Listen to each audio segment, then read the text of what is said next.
Never save money. My grandfather gave me this advice, and that's why I'm sharing it with you.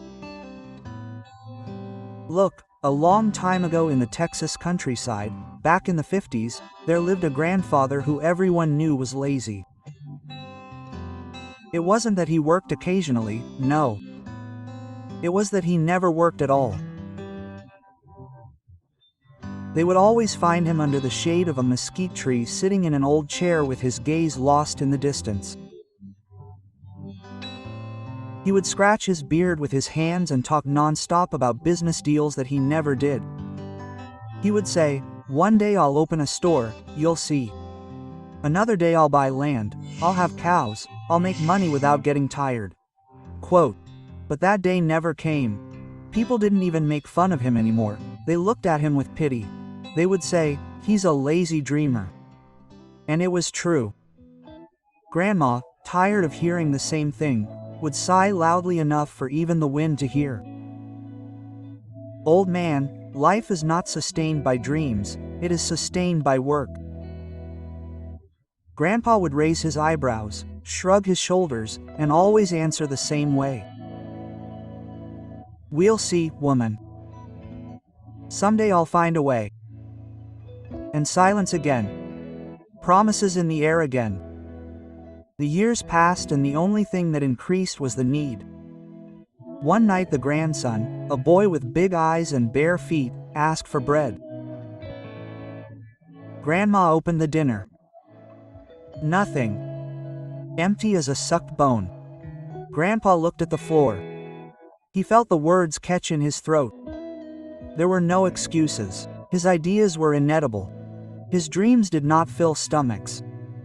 That night he did not sleep. The next morning, defeated, he went to do what he had always despised, working as a day laborer in the cotton fields.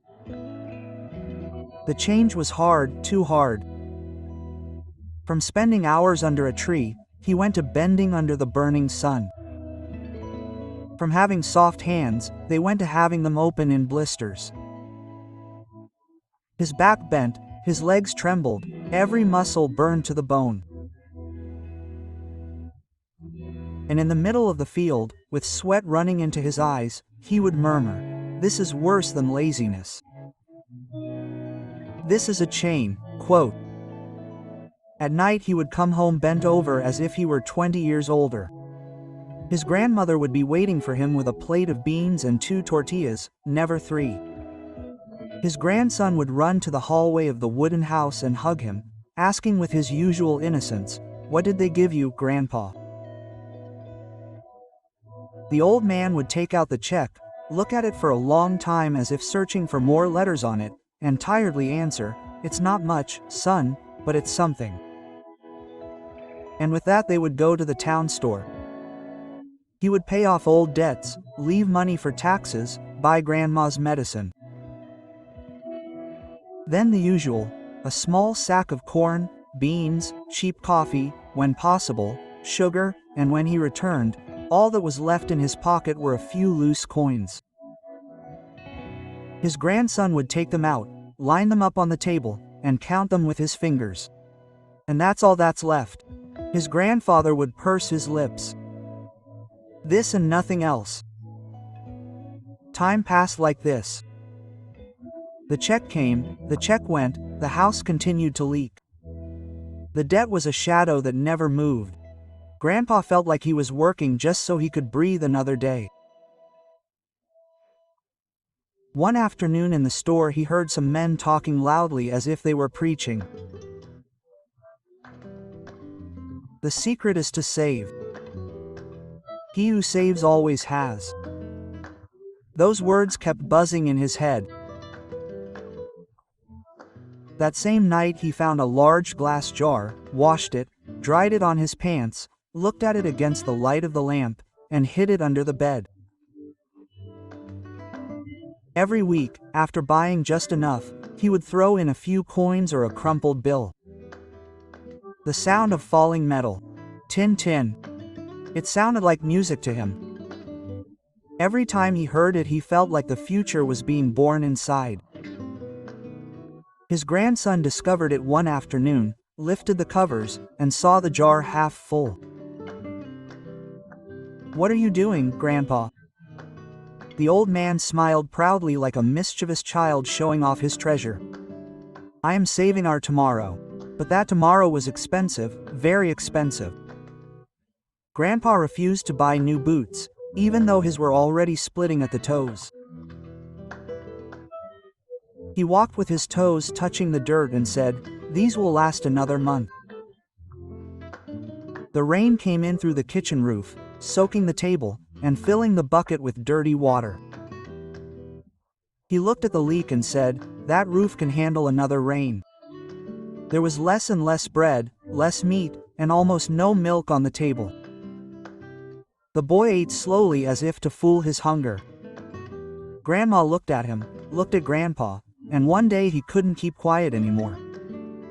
"Old man, what's the point of saving so much if we're hungry?" He didn't look up, he kept throwing coins into the jar. "It's for our own good, someday they'll understand."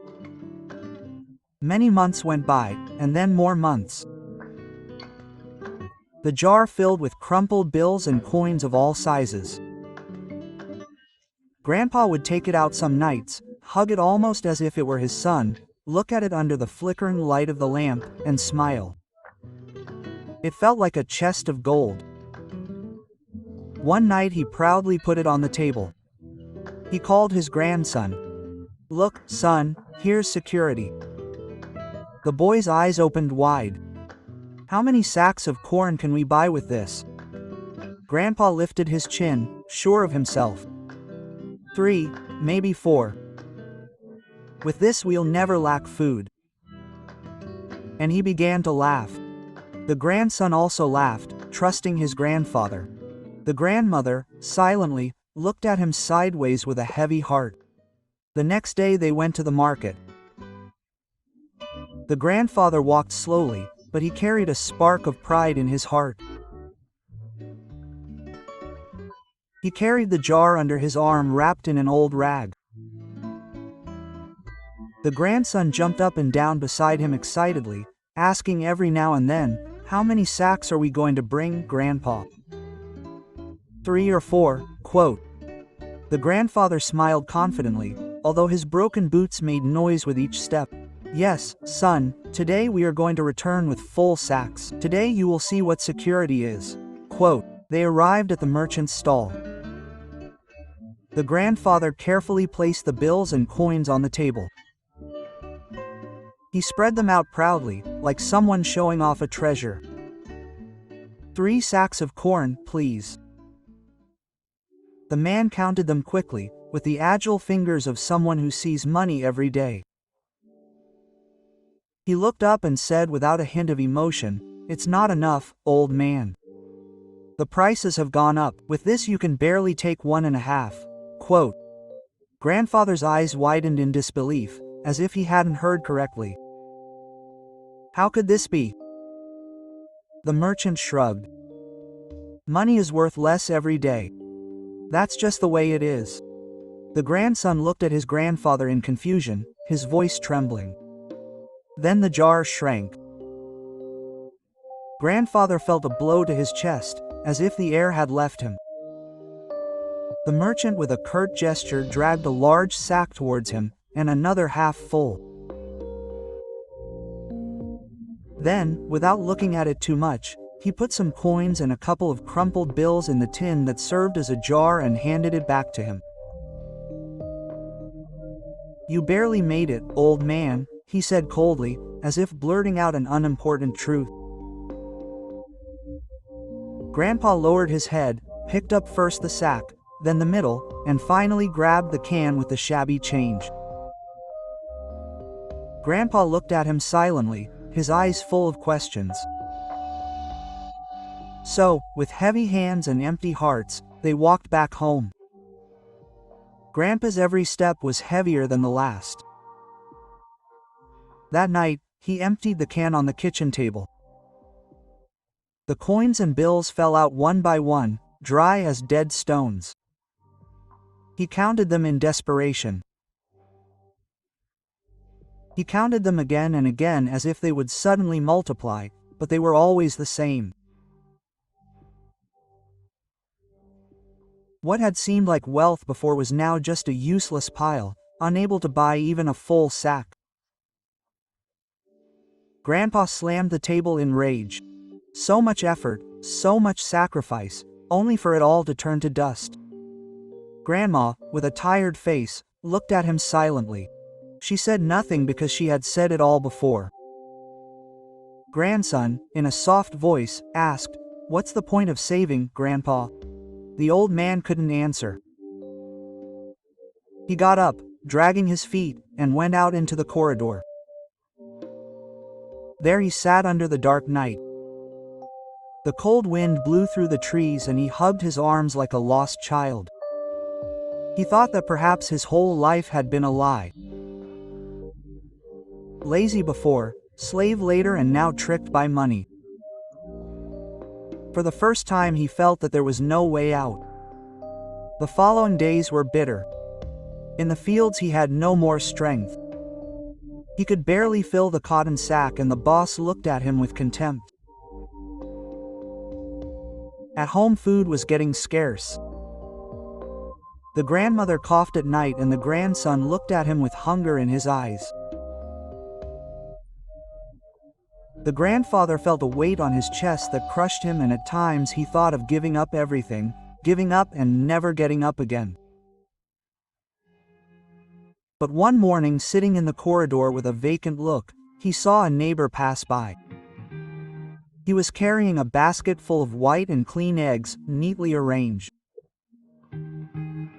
He walked smiling towards the town with a firm step, like a confident man. Later another passed by carrying bottles of fresh milk. You could hear the sound of glass bumping into each other as he advanced. He didn't seem worried either. None of them carried checks or hidden jars.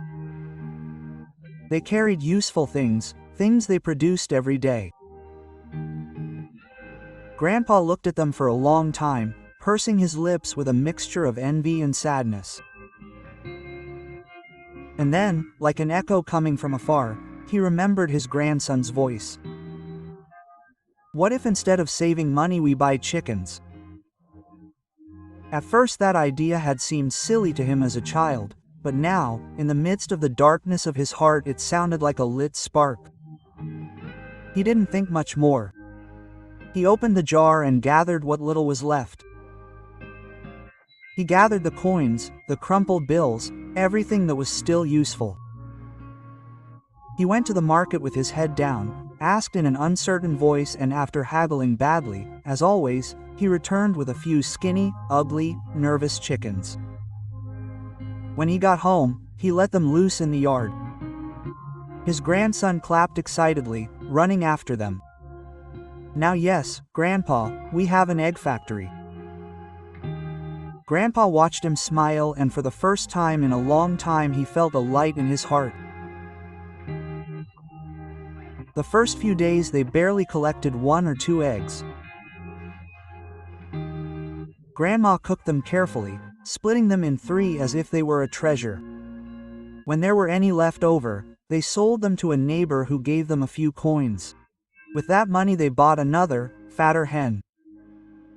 Grandpa started keeping an old notebook. His writing was crooked. He made mistakes in the math. But he wrote down every egg, every sale. He felt like he was finally doing something of his own. Little by little the yard filled with cackling. His grandson ran after the hens. Grandma collected the eggs in a basket.